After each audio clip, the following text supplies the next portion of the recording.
विधाननगर नगर निगम क्षेत्र में सरकारी पद का दुरुपयोग कर अवैध बहुमंजिला इमारत के निर्माण और करोड़ों रुपए के फर्जीवाड़े को लेकर हड़कंप मच गया है।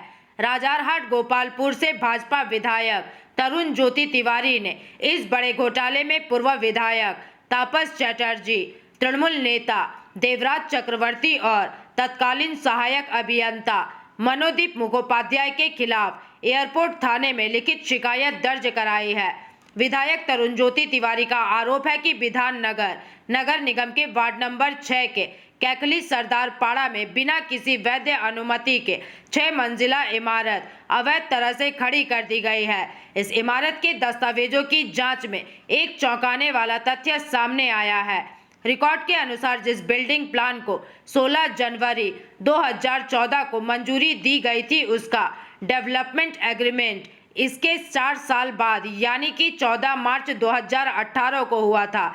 इसके बावजूद धोखाधड़ी कर इस बिल्डिंग को 17 जुलाई 2024 को कंप्लीशन सर्टिफिकेट भी दे दिया गया था। उनका कहना है कि राजारहाट गोपालपुर इलाके में इस तरह के फर्जी दस्तावेजों को टीएमसी प्लान या डुप्लीकेट प्लान के नाम से जाना जाता है, जिसका इस्तेमाल अवैध निर्माणों को वैध बनाने के लिए किया गया था।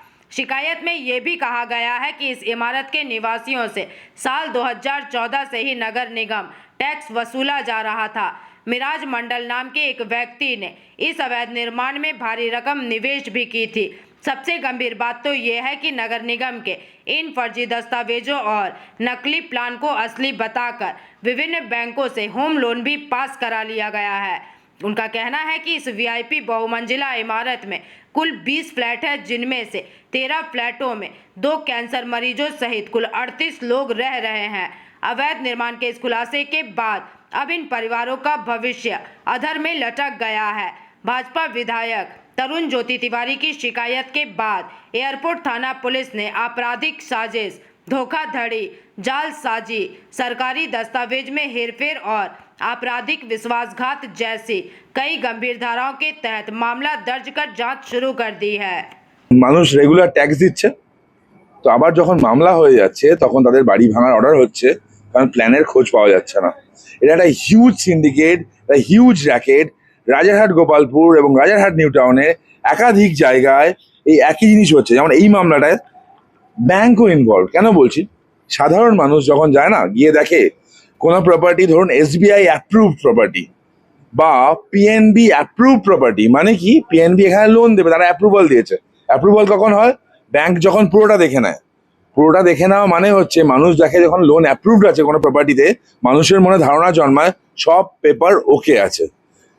সাধারণ মানুষ তার পুরো জীবনের সঞ্চয় দিয়ে ইএমআই নিয়ে বাড়িগুলো কেনে, ফ্ল্যাটগুলো কেনে, আলটিমেটলি রেজাল্ট এগুলো। যেমন এই মামলাটায় মূল অভিযুক্ত হচ্ছে আমার কমপ্লেনে তাপস চ্যাটার্জি, রাজারহাট গোপালপুর মিউনিসিপ্যালিটি যখন ছিল তার চেয়ারম্যান, দেবরাজ চক্রবর্তী কাউন্সিলর, সুমিতা আইচ, ইন্দ্রজিৎ আইচ, ইন্দ্রনীল আইচ, এরা হচ্ছে ল্যান্ড ওনার একটা বিল্ডিং এর রেসপেক্টে।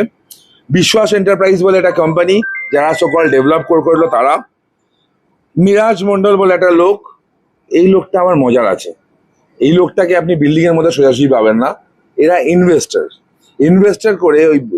করে এই বিশ্বাস এন্টারপ্রাইজকে সামনে দাঁড় করে রেখেছিল। জাস্ট সে কতদূর জানে আমি তাও জানি না।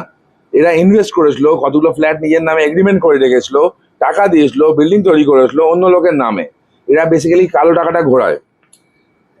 আর কিছু ব্যাংক অফিসিয়ালস যারা লোনটা দিয়েছিল, যারা লোন সেকশন করেছিল, তাদের নামে অভিযোগ, কেস রেজিস্টার হয়েছে।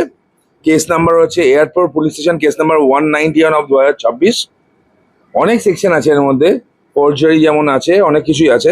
সবচেয়ে ইম্পর্টেন্ট সেকশনটা হচ্ছে 111 অফ বিএনএস, অর্থাৎ সিন্ডিকেট অফেন্স, ইকোনমিক অফেন্সের আর সিন্ডিকেট অফেন্স, যার পানিশমেন্ট হচ্ছে লাইফ। আমার বিশ্বাস এয়ারপোর্ট পুলিশ এটা ঠিকঠাক তদন্ত করবে এবং তাপস চ্যাটার্জি সহ যারা আছে তাদের অবিলম্বে গ্রেপ্তার করবে।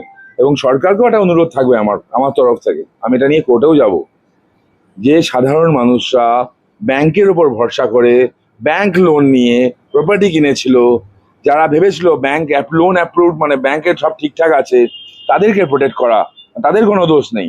আর এই চোর যেগুলো আছে, এদের প্রচুর প্রপার্টি আছে, এদের ब्यूरो रिपोर्ट PVTV न्यूज़।